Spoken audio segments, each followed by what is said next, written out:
It had been a tough few weeks leading up to that fateful morning. My mind was fogged by the aftermath of my crumbling marriage, and I drowned my sorrows in too many pints of Guinness.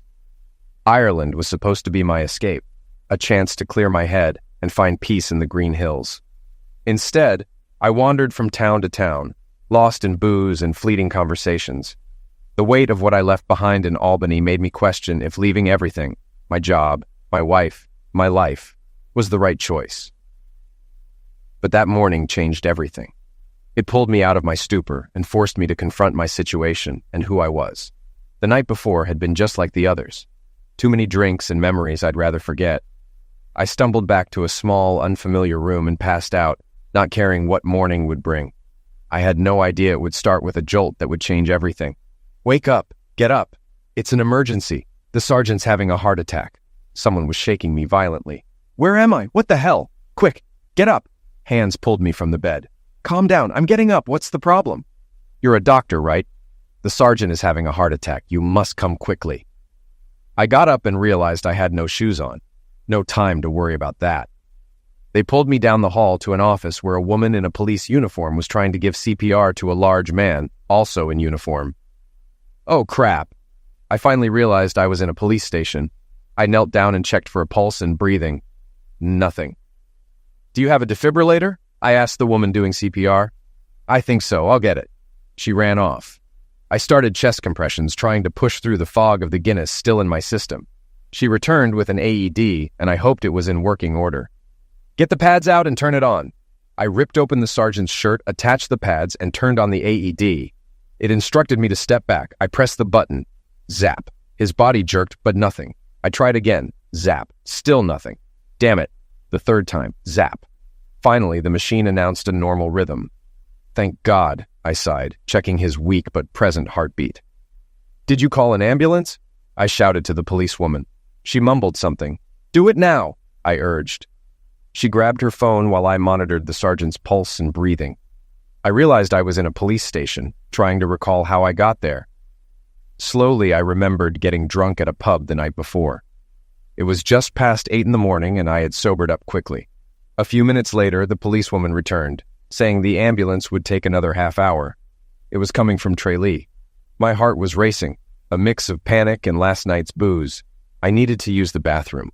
I turned to the policewoman nearby. Come over here and put your hand on his chest, I instructed her. She sat down and placed her hand on the sergeant's chest. I can feel his heart, she said.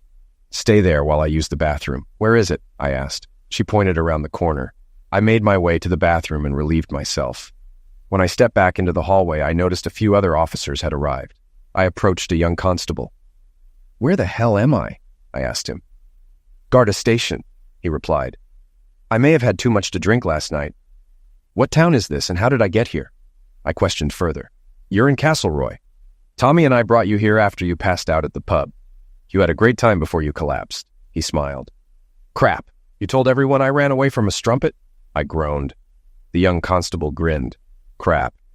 In the distance, I heard the ambulance approaching. The guy said you're from the United States. Is that true? He asked. I grimaced. Unfortunately, yes. They also said you were a doctor? It sounded more like a question. I nodded. Yes. The ambulance crew rushed in and headed straight to the office where the sergeant lay on the floor. After checking his heart and breathing, my job was done. I watched them load him onto a stretcher and take him to the ambulance, likely bound for the hospital in Tralee. I then searched for my boots and jacket, finding them beside the bunk where I'd crashed the night before. I asked a nearby policewoman if I could leave, and she silently nodded. I sat down, pulled on my boots, and unrolled my jacket, checking that my wallet and phone were still in the pockets. When I returned to the main office, I noticed everyone, 2 standing, 2 sitting, staring at me in silence. It seemed any trouble I'd caused at the pub had been forgiven, but I started to feel a bit dizzy. Does anyone know where I'm staying? I asked. All 4 of them looked in the same direction, and I learned I was staying in a boarding house just a few hundred yards from the station. As I made my way there, I took deep breaths to clear my head. I needed sleep, a hot shower, coffee, and food, in that order. I bought a large bottle of water on the way and downed it in one gulp. When I reached the guest house, the kind lady who ran it greeted me. Back after a night of fun at the pub? Would you like some breakfast? I've got roast potatoes ready, she offered. Coffee would be great. I may have overdone it last night, I admitted. I heard. When you didn't come back after the pub closed, I called the Garda. They said you'd had a bit too much to drink and were safely tucked in one of their beds. So I went to bed myself. She smiled and went to prepare food. The smell made me realize how hungry I was. Her husband came in and smiled. "You've had a busy day for a Sunday," he said. "Huh?" I replied, confused. He grinned. "The station called and told me what you did for Sergeant O'Boyle. You saved his life. Mary, come here. We've got a hero staying with us." "What's this, Bill?" she asked as she ran in. "He saved Jerry's life, had a heart attack in his office, and this young man brought him back. He's a doctor from the U.S., Bill explained. I tried to downplay it. "It was nothing, really." "Nothing. My back," Bill said. "He did CPR and used that electronic thing to restart Jerry's heart." They looked at me, expecting more details, but all I wanted was coffee and breakfast. "Could I get some coffee, please?" I asked. She nodded and soon returned with a pot of coffee and a cup. I drank nearly the whole pot along with a big plate of food: scrambled eggs, ham, fried tomatoes, beans, and toast. Everything was delicious. I figured Sergeant O'Boyle had probably eaten too many of these hearty Irish breakfasts over the years, leading to his heart attack. After eating, I headed to my room, took a long, hot shower, and lay down to get my life back in order. Let me tell you a bit about myself. My name is Aaron Brown. I'm 33 years old, 5'11", and 170 pounds with black hair and blue eyes. I work as an orthopedic surgeon in Albany, where I completed my surgical residency 2 years ago at University Hospital. I'm married to Madeline McDonald Brown, an elementary school teacher. She's 32, also from Albany, and still has family there. My parents retired to a beach town in North Carolina last year for the warm weather and to play golf. My sister Karen lives in Connecticut with her husband Dave and their 2 boys, Ryan and Benjamin. My parents love spoiling their grandkids, especially when they visit the beach. So, how did I end up in Ireland? Fair question. Last night at the pub, I vented too much about my problems, and now I'm sure the whole town knows. My problem? Her name was Madeline McDonald Brown, Maddie to everyone. I said things I probably shouldn't have, but too much Guinness acts like a truth serum. I left Albany a month ago when my marriage fell apart, and for the past 3 weeks, I've been traveling around Ireland on a Honda dirt bike I bought in Dublin. I sold or donated most of my stuff back home, only keeping what I could fit in my car. A friend who'd been through something similar gave me some advice before I left. Maddie comes from a big family, 2 brothers and a sister. Her parents are retired and live comfortably in Albany, but as a doctor, I've led a different life, long hours, little personal time. That took its toll on my marriage. My friend Dave Walters went through the same thing and left his cheating wife. He later remarried and found happiness with a wonderful woman from Germany. Unfortunately, infidelity seems all too common among doctors' spouses. Maddie and I were married for 4 years, but a few weeks ago she had a baby, a biracial child who clearly wasn't mine. The truth hit me like a punch to the gut in the delivery room. I was holding Maddie's hand, ready to cut the umbilical cord when the baby was born. The doctor's shocked expression said it all. I was stunned, and the reality set in as the baby was handed to Maddie. I walked out of the room and never spoke to Maddie again. Maddie's parents tried to reach out, leaving several messages. Her mother even asked if I could forgive Maddie and be a father to the baby. I asked her, "Could you?" She had no answer, and that was the last time I spoke to them. Getting pregnant by another man isn't something you can just brush off with an apology. As I left the hospital, I made sure the birth certificate listed the father's name as unknown, signed it, and walked away. Once home, I packed what I needed into my old Subaru Outback, some clothes, my iPad, a few things from medical school, and left. I didn't take much. I left my wedding ring on the kitchen table and checked into a hotel near the hospital where I worked. It was a different one from where Maddie had given birth. I was still in a daze the next day, which marked my first full day in Castleroy. At the pub, after getting drunk and venting about my problems, I met several townsfolk. First, Mrs. O'Boyle came to the boarding house to thank me for saving her husband, whom she called useless. But that's another story. She offered to help me in any way she could, and I told her I'd check on the sergeant at the hospital in a day or 2. Next, the mayor of Castleroy visited with a couple of local officials, curious to meet the American doctor who saved Sergeant O'Boyle's life. The mayor, a rather masculine woman in her late 50s, played the politician well. We took a few photos for some official record, and she asked what brought me to this quiet part of Ireland. I told her about my family's roots, tracing back to the potato famine and how my great-grandfather settled in Albany. I mentioned that this was my first visit to Ireland and that I planned to explore the Ring of Kerry and Killarney next. The mayor then asked about my profession. I explained that I'm an orthopedic surgeon specializing in bone and joint repair with some general surgery experience. The boarding house owners, Mary and Bill, nodded as if they were suddenly experts in surgery. The mayor then asked if I'd be returning to work in Albany soon, to which I replied that I'd quit the hospital and was taking a break here in Ireland. Concerned glances were exchanged. A female constable, the same one who had tried to resuscitate Sergeant O'Boyle, was there too. I praised her efforts, saying she would have done just fine without me. She blushed, and everyone laughed. The mayor then asked to speak with me privately in her office about an important matter. Though I had no idea what she wanted to discuss, I agreed to meet her the next morning. After they left, I felt a bit puzzled by the whole situation. Ireland is very different from the U.S. The landscape is incredibly green, especially in the summer, and by September, with the tourists mostly gone, the roads were quieter. I took my time exploring small towns, enjoying the friendly people, good food, and cold beer. Guinness, the national drink, is like Irish mother's milk. I spent that day resting at the boarding house and, after lunch, took a walk. The sleep I got after Mrs. O'Boyle and the mayor's visits was much needed. That evening, I limited myself to just 1 pint of beer with dinner. The next morning, I got up early, had breakfast, and headed to the mayor's office. I was greeted by a woman who seemed to be expecting me. "You must be the American doctor," she said. I nodded. "The mayor will be here shortly. Please have a seat." I sat down, waiting for the mayor, and started thinking about my plans for the day. "Dr. Brown, the mayor is here. Come in," I was eventually told. "Thank you." I entered, greeted the mayor, and took a seat on the couch. Coffee was ordered, and after some small talk, she asked, "Did you have a good evening, Dr. Brown?" "Yes, it was quiet. I had dinner at the pub and apologized to the owner for my behavior on Saturday. I explained I was going through a rough time and had too much to drink. He was very kind, even bought me dinner and a beer as thanks for helping Sergeant O'Boyle." The mayor nodded, and I added, "I'll be leaving later today, if that's your concern." "Oh, that's not why I asked you here," she replied. Confused, I asked, "Then what did you want to discuss?" "Dr. Brown, I have a problem I need your help with," she said. "What could I possibly help with in Castleroy?" I asked, puzzled. "Well, Dr. Brown, you're a doctor without a current contract in the U.S., and Castleroy is a town that needs a doctor, at least temporarily until the government in Dublin sends a replacement for Dr. Kennedy, who retired and moved to South Africa."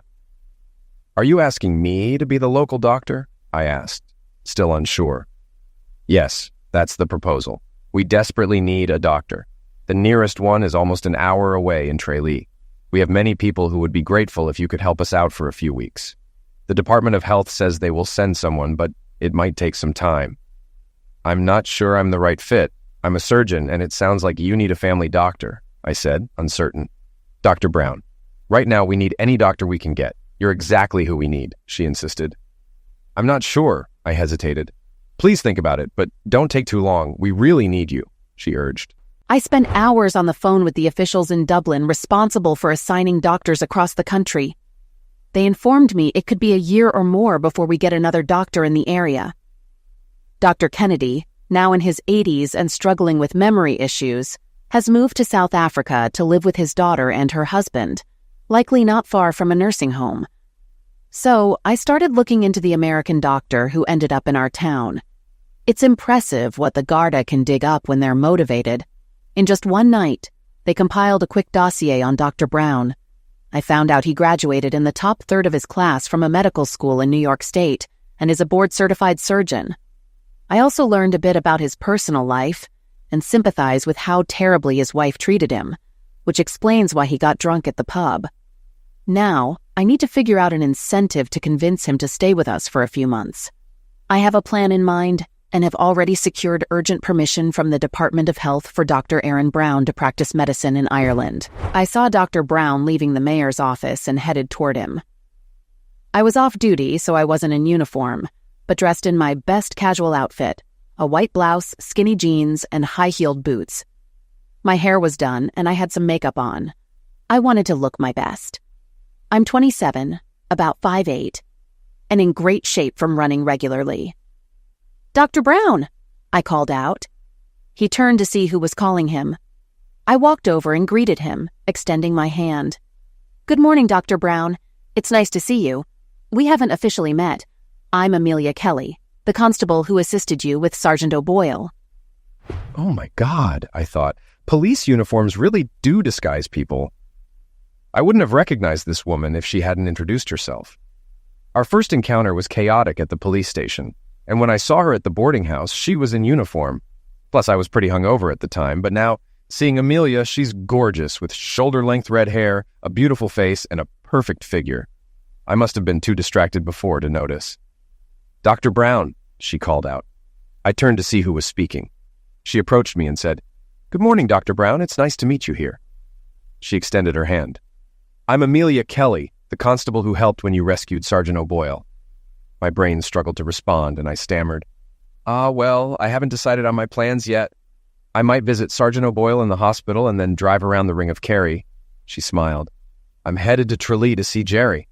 Would you like to come with me?" How could I resist? "I don't want to impose," I said. "Don't worry. I'd be happy to have your company," she replied. We walked to her car, a VW Golf. Driving on the left side of the road felt strange, but on a motorcycle, it wasn't as wild. The 45-minute drive to Tralee passed in a blur. I was too focused on talking with Amelia. I learned she grew up in Castleroy. Her father was a local barrister, and she lives in an apartment in town. She's 27, plans to go to law school, and is currently single. She was once engaged to a semi-pro soccer player who left for Spain, ending their relationship. We visited Sergeant O'Boyle briefly. He had heard from his wife and others that I'd saved his life. He vowed to give up fried food and beer, lose weight, and start running.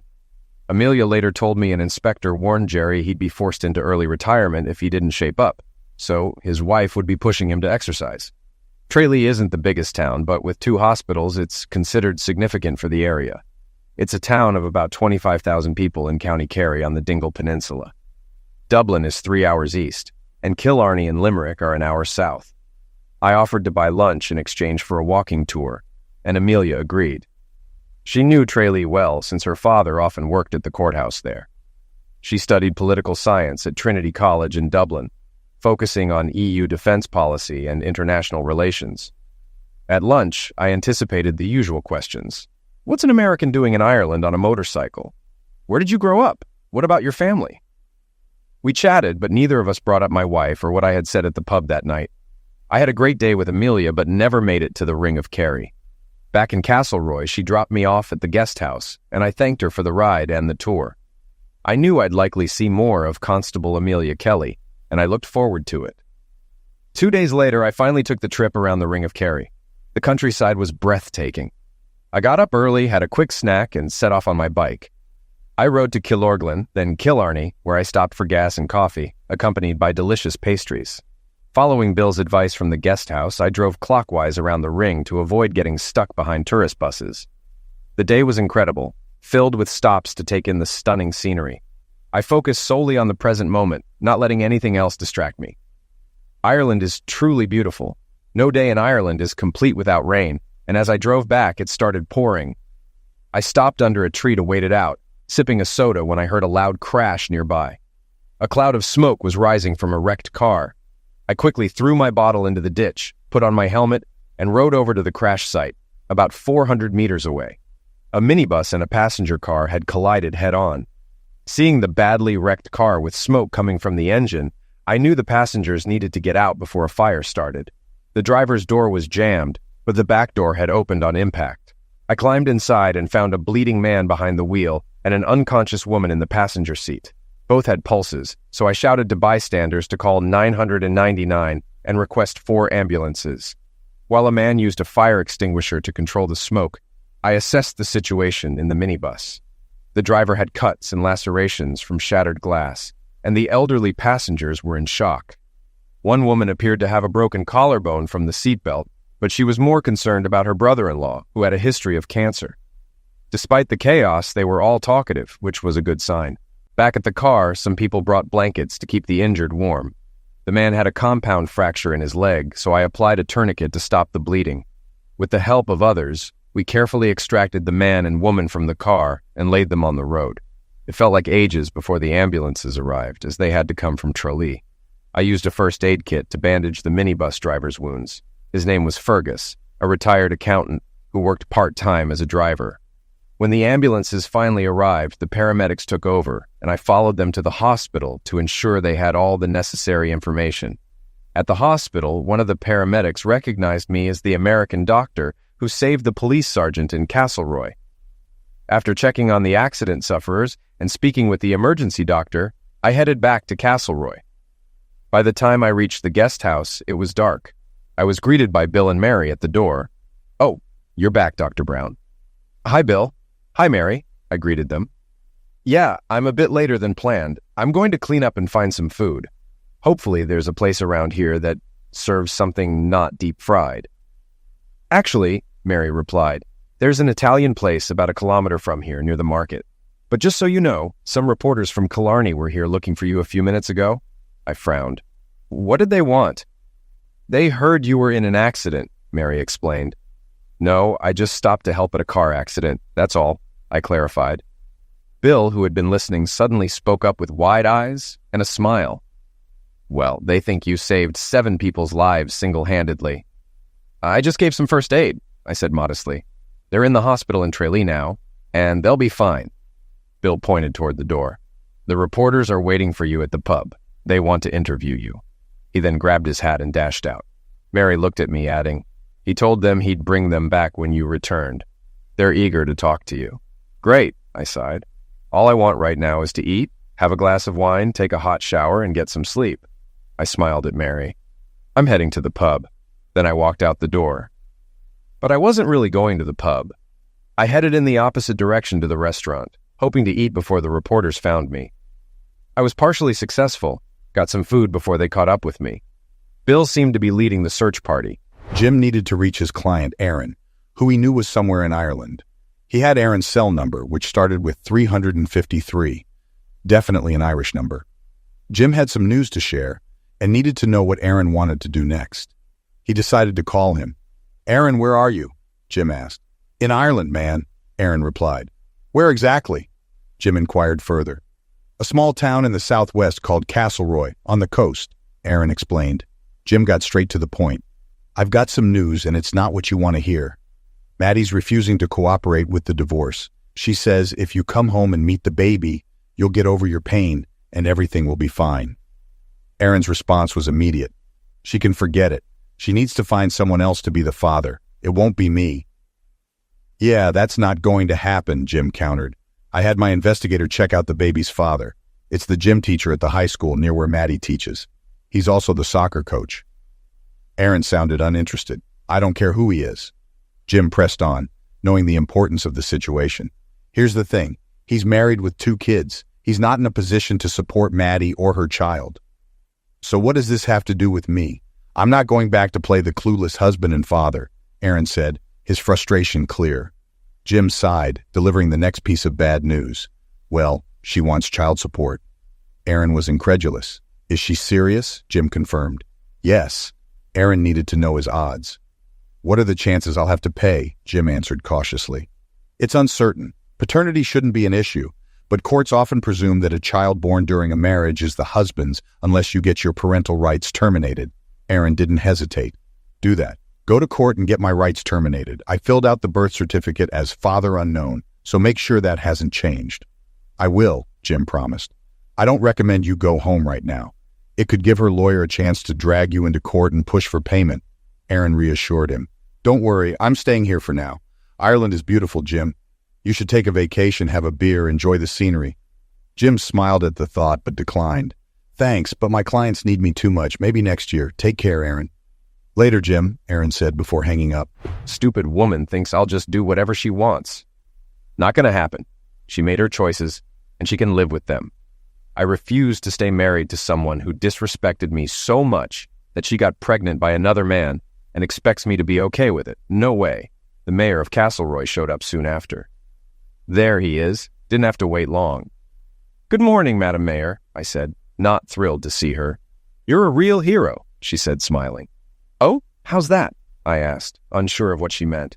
"You saved 7 people in that car accident. Don't be modest. You're all over the news this morning." "It wasn't that bad. 3 of them got out on their own.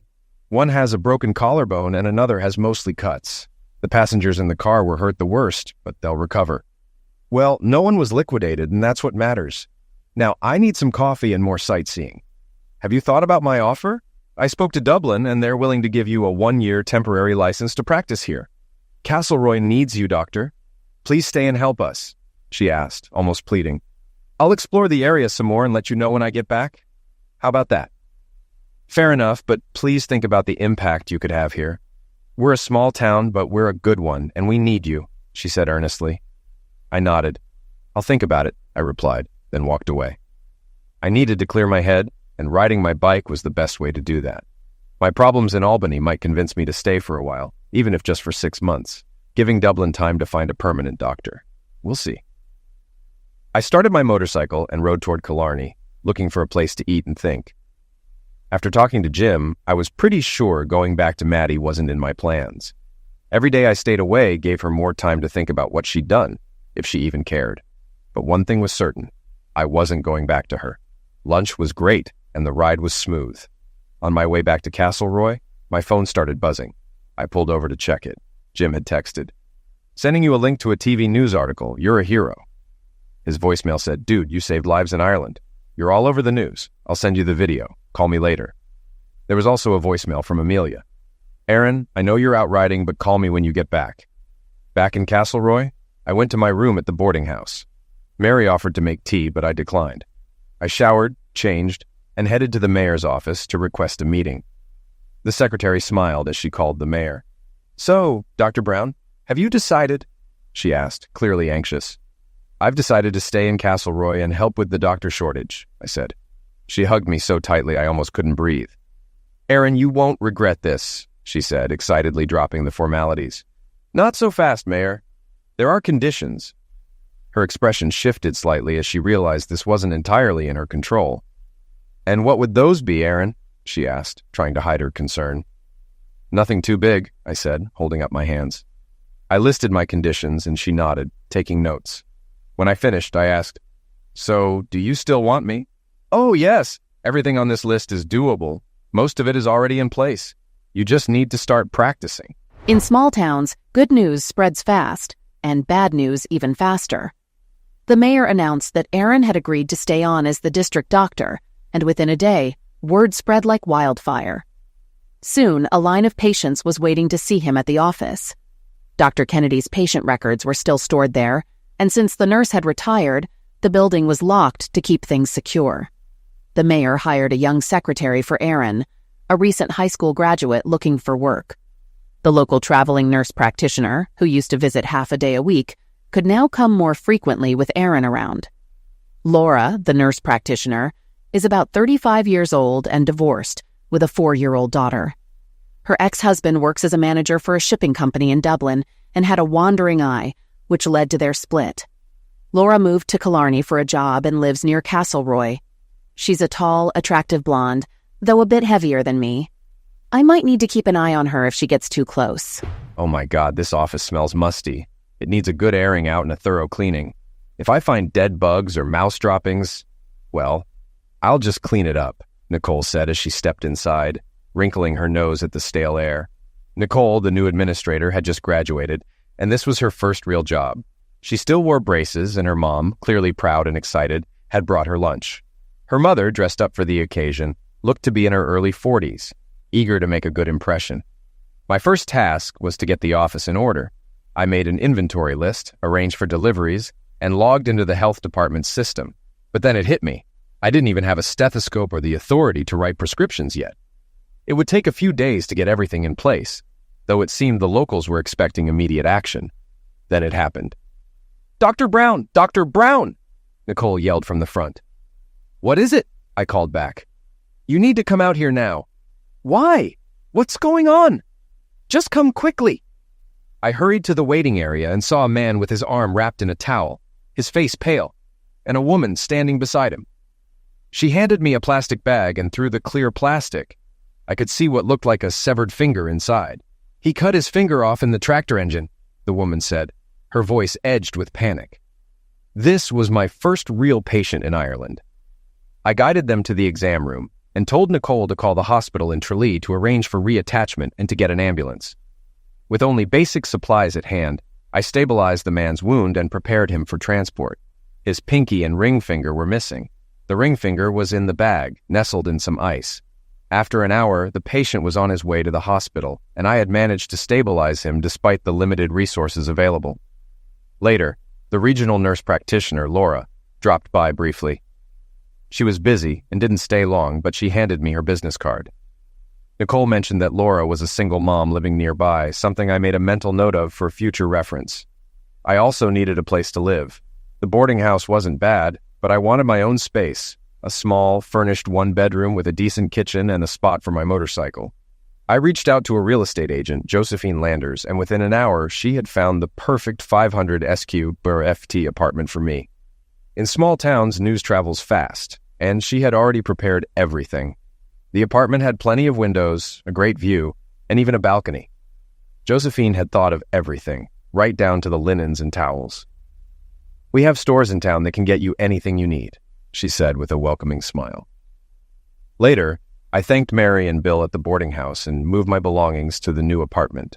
I set up my bedding, stocked the fridge, and even bought a bottle of wine, though I don't usually drink it.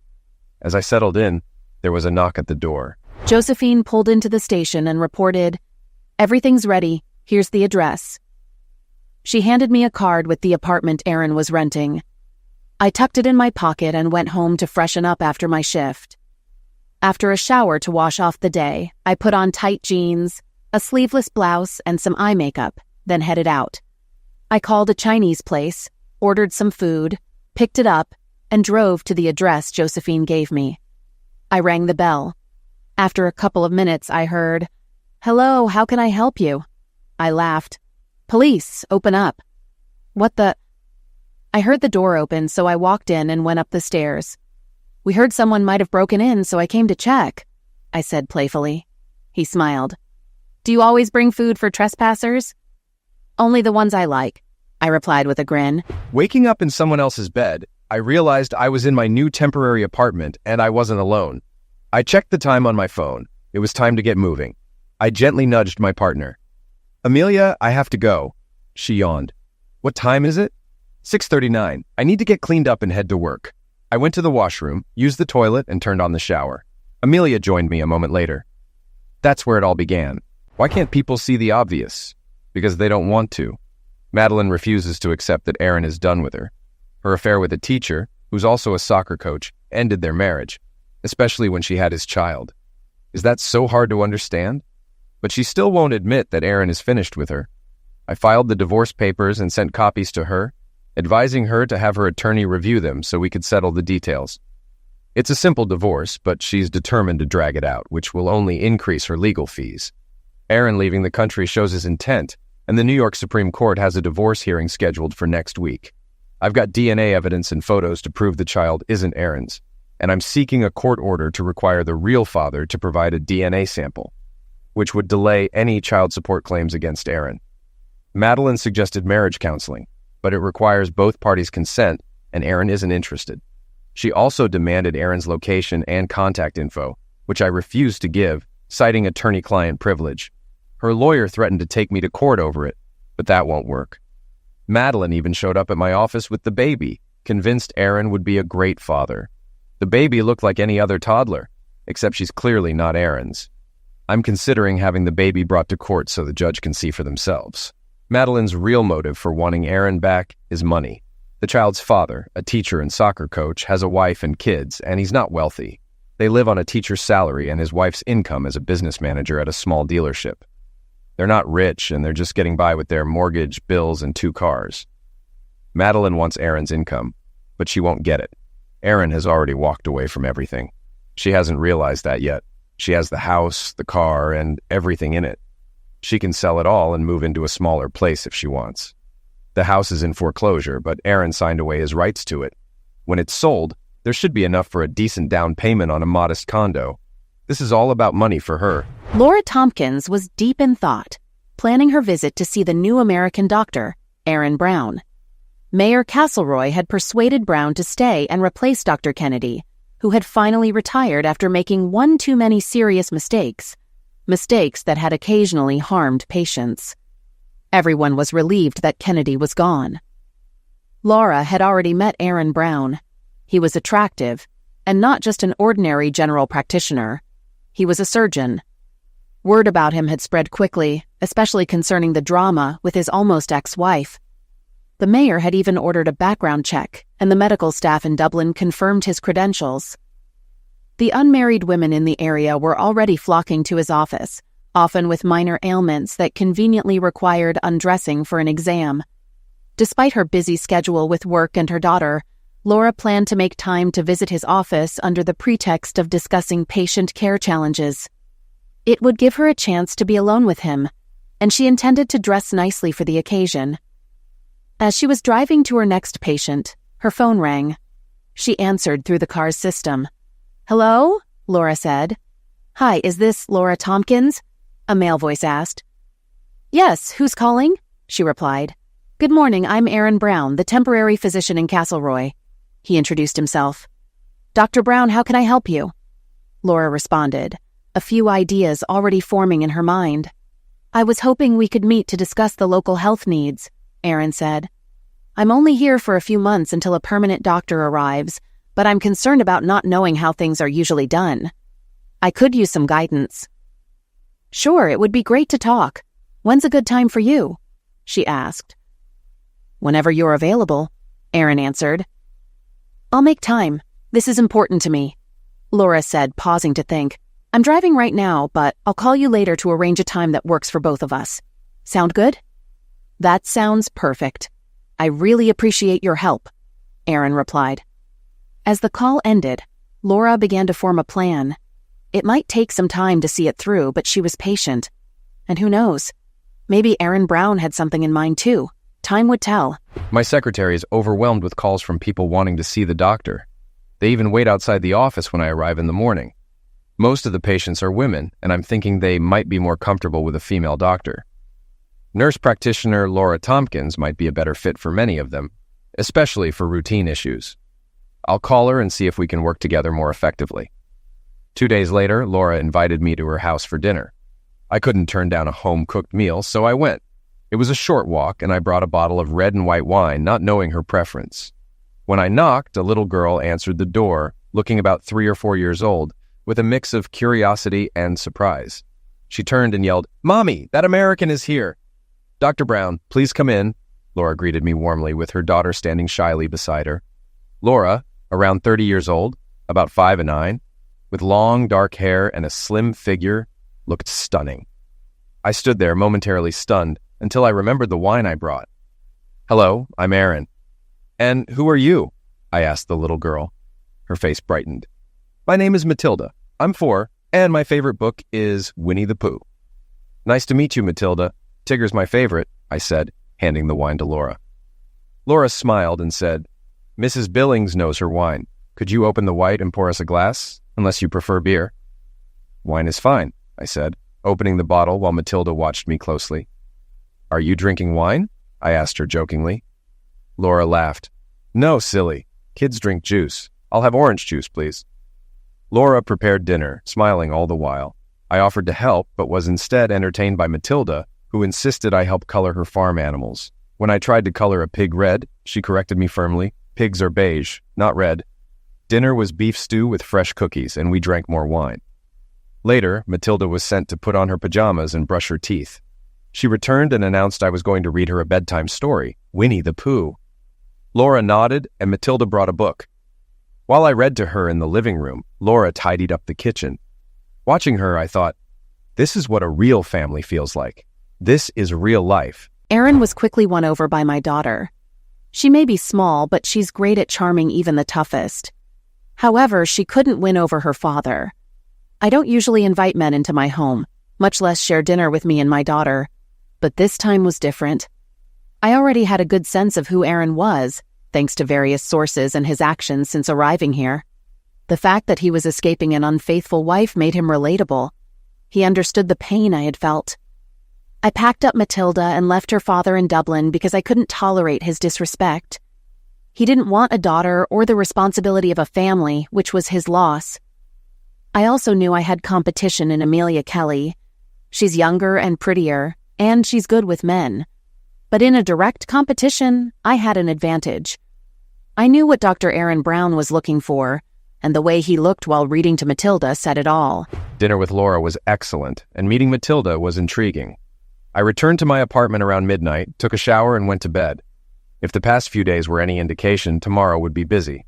Just as I settled into bed, my phone rang. The call came from a U.S. number, but it was marked as unknown. I thought about ignoring it, but worried it might be my parents. So I answered. "Hi, Aaron. Is that you?" Maddie's voice was instantly recognizable, and I immediately regretted picking up. "Maddie, if you have something to say, go through Jimmy. I don't want to talk to you," I replied, my tone firm. "Aaron, please don't hang up. Let me talk," she pleaded. "Maddie, there's nothing left to discuss. You've said it all. Goodbye," I said, ending the call and blocking the number without hesitation. I've heard I have competition for Dr. Brown's attention. Nurse Hottie is in the running. She's attractive and charming, but I have the edge of not being previously married and having no kids. I need to strategize and plan my next move. That woman is becoming a real nuisance. Aaron doesn't pay me enough to deal with her constant maltreatment. Despite being told repeatedly that he won't talk to her, she keeps pushing. What annoys me most is that she cheated on him, got pregnant, and now wants Aaron to ignore all that and come back to her. She's delusional. Aaron just texted me that she somehow got his phone number in Ireland and called him. He wants me to get a restraining order, but it's tough to get one without a threat of physical violence. I'm trying to convince a judge, but I've warned Aaron not to get his hopes up. A few weeks had passed since I met Aaron Brown, and he had already come to my house for dinner 3 times. On Saturday, he took Matilda and me for a walk and picnic, and we had a great time. We visited Killarney National Park, walked some trails, and Matilda rode on Aaron's shoulders for a bit. We had lunch at the Ladies' View Cafe, then went to Torque Falls, where we took pictures for him to send to his parents. That night, after Matilda was sound asleep, we made love for the first time. I was nervous, since he was the first man I had been with since my divorce. We spent the night and woke up together the next morning. Jimmy called to give me updates on my divorce. My ex-wife still doesn't seem to grasp that I have no interest in reconciling with her, especially after she had a child with another man. "Jimmy, what the hell is going on?" I asked. He hesitated briefly before replying. I wish I knew. "I've been trying to get her to sign the papers and finalize everything, but no luck," Jimmy continued. "I think we need to move to Plan B." "What's Plan B?" I asked, uncertain of his next move. "I'm going back to court to file for a different reason. I'll explain the situation with the child to the judge and see if that pushes things forward," Jimmy explained. "I could file for another reason," Jimmy added, "but it doesn't make much sense since you're the one who left. It should only take a year in New York, but a judge might view it differently because you left." "What about Plan A? Irreconcilable differences? Wasn't that the right approach?" I questioned. "That's what I thought," Jimmy replied, "but the judge brought up the idea of you coming home and doing counseling. I told her you have a job in another country, and she asked when you're returning to the U.S. "Oh, for heaven's sake, just get me a divorce," I said, exasperated. "I don't care how. Just do it." "Are you coming back?" Jimmy asked, sounding concerned. "Not while I'm still married to her," I responded firmly. I could have sworn I heard Jimmy mutter, "Crap." "Jimmy, make it happen, okay?" I urged him. "I'm working on it, Maddie," Jimmy assured me. I called Aaron's mother to find out where he was, and she let slip that he was in Ireland. Now I just need to find him, go there, and fix things. I believe I can work it out by talking to Aaron. We were married for 4 years when I started seeing Roger. I admit Roger was a mistake, but I felt single with Aaron always at the hospital. We had talked a lot about starting a family, and when I told Aaron I was pregnant, he was thrilled.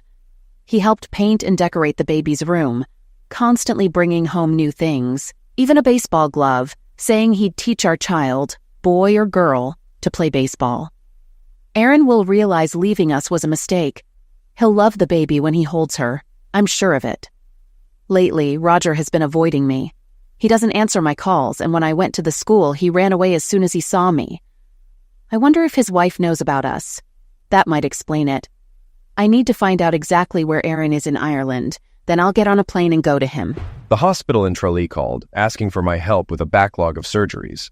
Their orthopedic doctor was out with cancer, and surgeries had been piling up for a month. I agreed to come in for 3 days to help catch up. As I was getting ready to leave for Tralee on my motorcycle, I got another call. There was an emergency. A young man had been in a motorcycle accident, hitting a car at high speed. He was severely injured, and if a surgeon didn't act fast, he might lose both arms. Just as I was about to head out, Constable Amelia Kelly arrived in a police car. "The hospital called us to get you there quickly," she said. With no helicopter available, I jumped in the car, and we sped to Tralee, covering the 27 kilometers in minutes. She dropped me off at the hospital with a quick, "Go save a life." I rushed to the emergency room, examined the young man, and started preparing for surgery. He was just 18. I spent 11 hours reattaching his arms while the neurosurgeon handled his head injuries, and the plastic surgeon worked on his face. When it was over, I was exhausted, needing the restroom, food, and rest. It was the most stressful day since I found out about Maddie's affair. I met with the scheduling nurse and reviewed the plan for the next few days. 8 surgeries, 2 per day. It was going to be tough, especially since I hadn't performed surgery in over a month. But I decided to push through. The Irish had been good to me, and I owed them. The nurse mentioned they'd need my help every 2 weeks to keep up with surgeries, and I agreed to it. After finishing my work, I realized I had no way back to Castleroy, so I called Amelia. Half an hour later, she arrived in a police car, her red hair in a ponytail. She looked beautiful, and I couldn't help but wonder what I should do. 4 months later, after seeing my last patient of the day, I sent Nicole home and began tidying up the office. Suddenly, I heard the door open. Surprised, I called out, "We're closed," but a familiar voice responded, "Hi, Aaron." I looked up and was startled to see Maddie standing there. "Maddie, how did you find me?" I asked, my voice laced with disbelief. "It took some time, but I did. You look good," she replied, her eyes scanning me. I sat down, trying to mask my unease. "Thanks." "What do you want, Maddie?" She seemed different. Motherhood had softened her features. "I want you to come home," she said, her tone both hopeful and pleading. Anger surged through me, but I forced myself to stay calm. After taking a deep breath, I responded, "Why do you think I'd ignore the consequences of your affair and the child you had with that guy? I'm not going to pretend everything's okay. You can't just have fun and ignore the fallout. I'm not the type to accept you having another man's baby." Maddie's gaze dropped to the floor. "Aaron, you need to come home. I need you and your daughter." My patience snapped. "Seriously, I don't have a daughter. You and your boyfriend have one. Let him handle it. Go home." Her voice wavered as she pleaded. "But we were married for 4 years, and I love you. You know you love me too. Come back." I looked at her, my anger barely contained. "If you really loved me, why were you with him? Explain that." "You were never around, and I was lonely. Roger was there, and we talked a lot," she admitted, her voice small. "Oh, so you were just fine with him? When did you forget we weren't supposed to be having fun with others?" I shot back.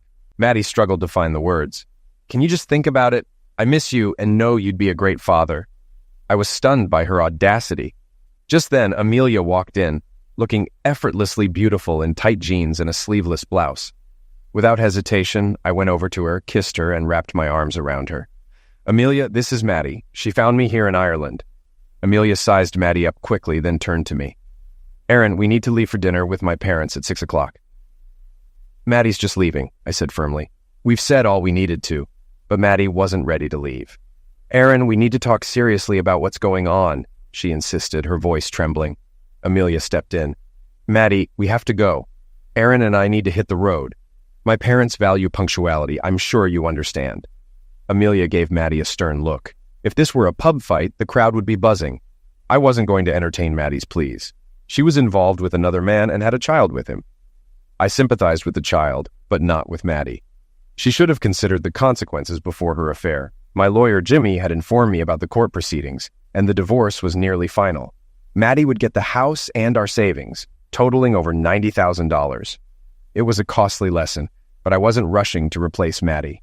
I planned to stay in Ireland for a few more months, work as a local doctor, and figure out my next steps. Life, however, doesn't always go as planned. Things didn't go as planned. The woman with the red hair interrupted me.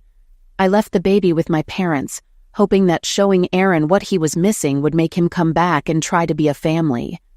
I've been working hard to lose the pregnancy weight and fit back into my size 6 jeans.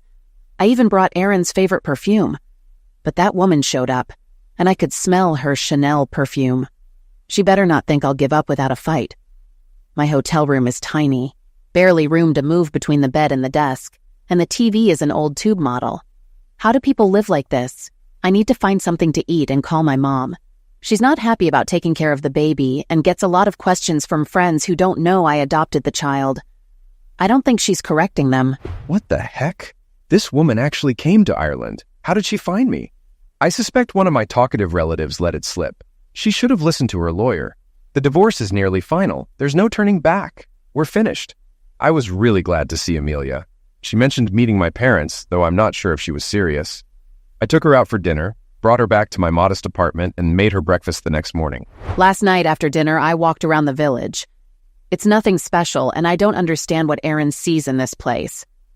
They call restaurants pubs, which turns out is short for brothel. I learned Aaron only works 3 days a week, and the locals shared quite a bit about him. Back at my hotel, run by Mary and Bill, Mary mentioned Aaron was considered a local hero. She quickly realized who I was and excused herself. I overheard her and Bill talking quietly. The next morning, I went to Aaron's clinic and was met by a teenager at the front desk. She clearly recognized me. I found out Aaron wasn't in because it was surgery day at the Tralee Hospital. The doctor was booked all week, so I might need to return next Monday. I spent some time exploring the city and had bad coffee. The weather turned foggy, making the city seem even smaller. I had no idea where to wait or if Aaron was staying with someone else. I decided to ask around for more information. I got a call from Garda about an American woman asking for Dr. Brown. She was staying with Mary and Bill at their hotel. It was clear that this was Mrs. Brown, trying to convince Aaron to return to Albany. We needed to handle this quickly. Mary informed me that Madeline Brown had visited the doctor's office, but Aaron was in Tralee today for surgery. I had to get Mrs. Brown to leave Aaron alone. Fortunately, Constable Amelia Kelly, a stunning woman known for her charm, is on my team. Amelia is transitioning from police work to studying law at Trinity College, Dublin, where she's sure to succeed. I spoke with Mary and Bill, who had to close their bed and breakfast due to a safety violation. I told Mrs. Brown she had to leave immediately. Bill packed her things, refunded her money, and booked her a room at the nearest hotel in Killarney. Mrs. Brown was understandably furious, but Bill knew this was necessary for our town. The hotel just kicked me out, claiming they had to close due to a health inspector. Now I'm being sent to Killarney, wherever that is, and it's pouring rain. I'm really fed up with Ireland. My mom's calling, asking when I'm coming home. To top it off, I just got an email reminding me my maternity leave ends in a week, and I'll have to return to work. Here's the deal. I wanted Aaron to meet my parents because he's the best guy I've ever dated. He has high standards and sticks to them, even with an unfaithful wife like me. The issue is, I'll have to break up with him soon since I'm moving to Dublin in August for law school. I need to settle in and prepare for my new life. Plus, I won't be able to live celibately in Dublin. I enjoy Zex and it wouldn't be fair to keep seeing him while being involved with other men. Knowing he won't be seeing other women makes it even more complicated. So I think it's best to end things as soon as possible. I got some key info from the Castleroy Gossip Network, or CGN. Amelia's goal is to get into law school, and I've heard from Nicole that she's been accepted and will start in August. Amelia is outgoing, and I know I'm not the right match for her in the long run. I just end up waiting for the day she'd be with someone else, which would eventually end things for me. For my own peace of mind, I need to remember our relationship is short-term and just for fun. I won't say anything foolish like declaring my love. Besides, there are people I'd like to get to know better. The doctor the Department of Health promised to send hasn't materialized. I haven't heard anything yet, so I called the hospital in Tralee. They said they'd update me, but weeks have passed with no word. Amelia and I parted on good terms, knowing our relationship was only temporary and just friends with benefits. It's been a few months since Amelia Kelly left for Dublin. I'd been busy with work and Matilda, so my social life had taken a back seat. I was surprised when Aaron invited us to the fair in Killarney for the weekend. With Amelia gone, I figured he was lonely and wanted company, and I was in need of some male attention myself. Matilda was thrilled and immediately began packing, even though we weren't leaving until Saturday afternoon. When Saturday arrived, I had forgotten Aaron had a motorcycle and expected him to show up in my car. Instead, he arrived in an Audi sedan, courtesy of a short-term lease arranged by the mayor of Castlereagh. It was more comfortable for his weekly trips to Tralee. Matilda climbed into the back seat, but I made her get out to install her baby seat. The fare was a blast. Matilda enjoyed the rides, cotton candy, and junk food, and held Aaron's hand throughout.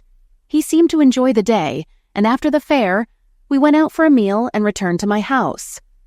I invited Aaron in, and Matilda, already in her pajamas, dragged him to her room to read her a bedtime story. He returned half an hour later, saying she was a heavy sleeper due to the food and fresh air. I handed him a glass of wine. "You've earned this. How do you manage everything?" He replied, "I don't overthink it. I just do it. I can't remember life before Matilda. She's everything." He was puzzled. "How could your ex-husband refuse her?" "Some men aren't cut out to be fathers. He's one of them." Aaron sipped his wine. "If she were mine, I couldn't handle it. Matilda is my everything." I took a sip. "But that doesn't mean I don't want more." "What do you want?" We talked late into the night about his past betrayal and his ex-wife's infidelity. He wished she had been honest about not wanting to stay married. Now, divorced, he was savoring his newfound freedom and determined not to repeat the past. He wanted to be sure of his choices in the future. Meanwhile, Matilda seemed to be warming up to him as a potential new father figure. I wanted to update you. Your divorce has been finalized for a while now. I've sent you the original decree and have a copy on file if you need it. You're single in Ireland and there are risks involved. Jimmy, I really appreciate it, you replied gratefully. Just pay my bill when you get it, Jimmy said. I was worried when Maddie showed up here. What was she thinking? You shook your head. Her family was furious and told her to get her act together. She came to give me one last chance, but when I turned her down, she returned home. She's still struggling as a single mom. And what about the baby's father? Jimmy asked, concerned. He's dealing with his own issues and is ignoring Maddie, you explained. He's afraid she'll ask for child support, which he can't afford. Jimmy scoffed. That's ridiculous. Are you coming back soon or staying in Ireland? I'm not sure, you admitted. It's different here, but I like it a lot. I met a great woman who could make me very happy. She's a nurse practitioner with a 4-year-old daughter. What? Jimmy exclaimed. Yes, you continued. She's smart, beautiful, and a fantastic mom. The child isn't mine, but she didn't deceive me like Maddie did. Maddie betrayed and lied to me. When I saw I wasn't the father, it hit me hard. That's when I knew the marriage was over and I had to leave Albany.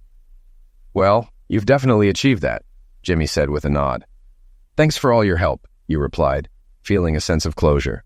Aaron, it's time, Laura said, her voice urgent. Oh no, I'll grab the bag now, I responded, quickly fetching the pre-packed bag from the closet and preparing to head to the car. I called the hospital to notify them we were on our way. My parents were already there, fussing as we arrived. Matilda hugged us both and said, Bring me home a baby brother. I laughed while settling Laura in the car. The Garda had arranged a police escort to the hospital in Tralee.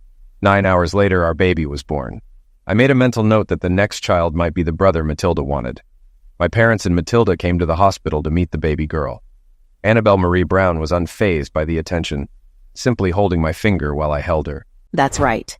I have the final say. I'm fortunate to have found a man who is committed to being a family man.